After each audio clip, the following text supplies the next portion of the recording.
यहाँ चाहिँ एकदम सम्म इलाका छ ल, एकदम रमाइलो सम्म इलाका। यहाँ लेकमा कुदे जस्तो यार झऱ्यो, झ्याउतिर पनि गरेर आएको छ, झ्याउ झ्याउ यो किराँत खाएको त्यो डम्फु कि के भन्छ होला। यहाँ चाहिँ प्रायः जस्तो चाहिँ अब मान्छेहरू चाहिँ पहिला जति पनि मान्छेहरू चाहिँ यो चाहिँ इलाकामा चाहिँ ल्याएर चाहिँ दाह संस्कार गर्छन्। यहाँ एउटा के मन्दिर छ,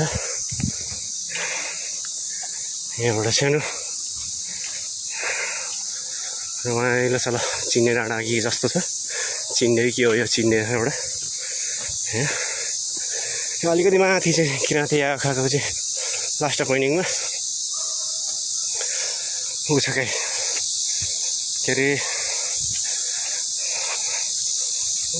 पारीको जङ्गल। त्यो चाहिँ म चाहिँ उता पारीबाट झरेर त गाउँ हुँदै हुँदै तल उता जानुपर्छ। म त्यहाँबाट त पारीको घरबाट उराएर झर्नुपर्छ ल।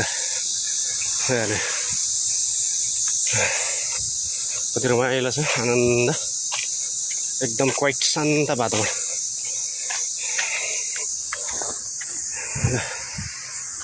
यस्तोमा हिँड्न एकदम आनन्द, बिहान मर्निङ टाइममा एकदम आनन्द हुन्छ।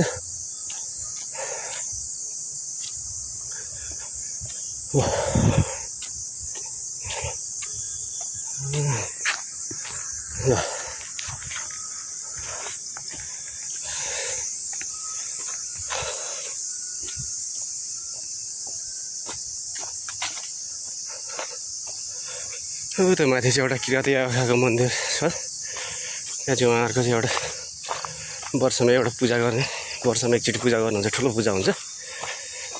त्यहाँबाट चाहिँ हामी ओह्रालो लाग्छौँ। यस्तो आइपुग्न लाग्यो, अलिकति छ अब, मेरो छैन।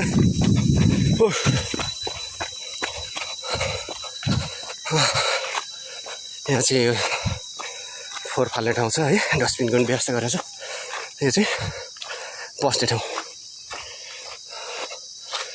किराँती आँखाको मन्दिर चाहिँ पूजा आजा गर्छ।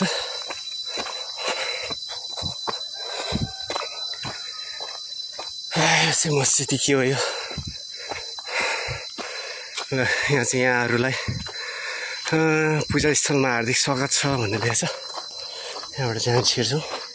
त्यही माथि एउटा हामी चिन्ने डाँडा पनि भन्छ, चिन्ने डाँडा मेन चाहिँ उतापट्टि हो, तर यो धरानको माथि चिन्ने डाँडा भनेर यो किराँती आँखाको पूजा गर्ने ठाउँ मन्दिर हो। त्यही भएर ल यहाँ यो